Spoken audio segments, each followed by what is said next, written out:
Esse é o cânion Itaimbezinho,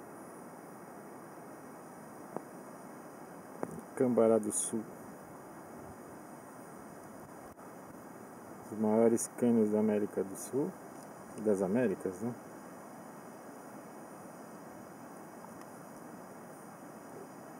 Aí embaixo corre o Rio do Boi. Essas escarpas alcançam até quase 1000 metros de altitude.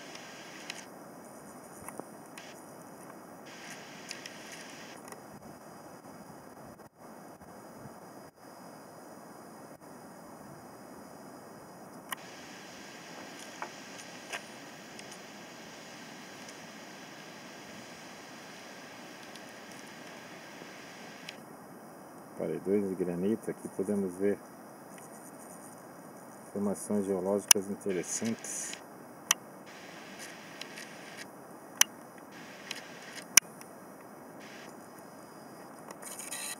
Aproximei muito.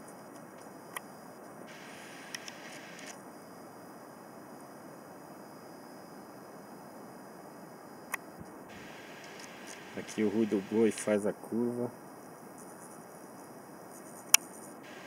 Esse cânion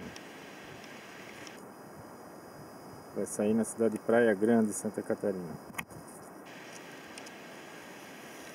E aqui temos Taninha e atrás dela os campos de cima da serra.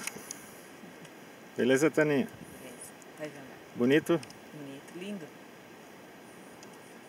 Sua camisa também. Obrigada.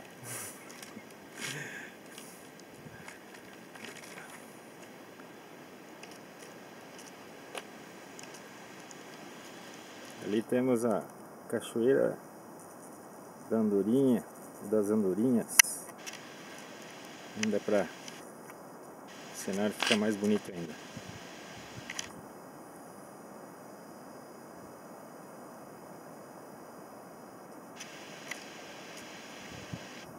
Mais um zoom aqui no Rio do Boi. O pessoal faz trilha ali embaixo. A trilha dura em torno de 8 horas. Começar de manhã cedo. É bem puxado.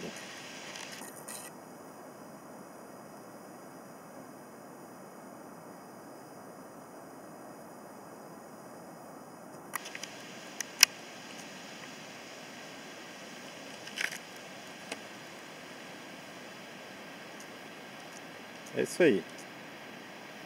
Itaimbezinho, Parados da Serra.